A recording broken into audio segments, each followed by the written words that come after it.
शेतकऱ्यांसाठी एक खूप मोठी आणि महत्त्वाची योजना आहे सौर कृषी पंप योजना.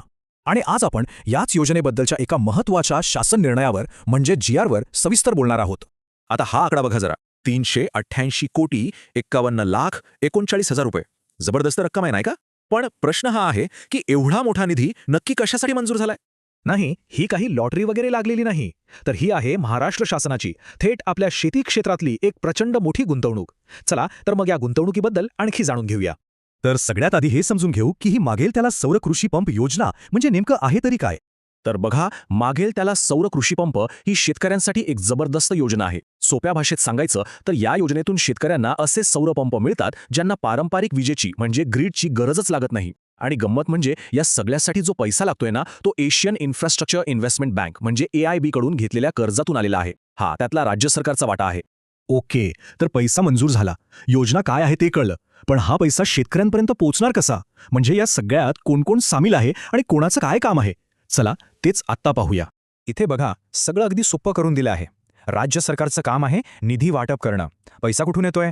तर AIB बँकेकडून. ते आहेत आपले कर्जस्रोत. आता हे सगळं प्रत्यक्षात आणायचं काम म्हणजे योजना राबवण्याचं काम महावितरण करणार आहे. आणि हो, हा सगळा खर्च व्यवस्थित होतोय की नाही हे पाहण्यासाठी महालेखापाल आहेतच जे ऑडिटिंग करतील. म्हणजे बघा, पैसा कुठून येणार, कोण वाटणार, कोण वापरणार आणि कोण तपासणार, सगळी साखळी एकदम पक्की केली आहे. ठीक आहे, यंत्रणा तर उभी राहिली, पण एवढा मोठा निधी आहे म्हटल्यावर त्याचा वापर योग्य झाला पाहिजे, बरोबर ना? त्यासाठी काही कडक नियम आणि जबाबदाऱ्या सुद्धा ठरवून दिलेल्या आहेत. काय आहेत त्या पाहूया. आणि ही गोष्ट खूप महत्त्वाची आहे बरं का. जबाबदारी कोणाची हे अगदी स्पष्ट केलेलं आहे. शासन निर्णयात थेट उल्लेख आहे की ठरलेल्या वेळेत हा निधी खर्च करण्याची सगळी जबाबदारी ही महावितरणचे अध्यक्ष आणि व्यवस्थापकीय संचालक यांच्यावर असणार आहे. म्हणजे काही गडबड झाली तर कोणाला विचारायचं हे एकदम क्लिअर आहे. यालाच म्हणतात उत्तरदायित्व. आणि हे फक्त बोलण्यापुरतं नाहीये, ही जबाबदारी योग्य रीतीने पार पाडली जाते की नाही यासाठी एक सिस्टम पण आहे. दर महिन्याच्या 10 तारखेच्या आत रिपोर्ट द्यायचा. दर 3 महिन्यांनी फायनान्स डायरेक्टर एक वेगळा रिपोर्ट देणार.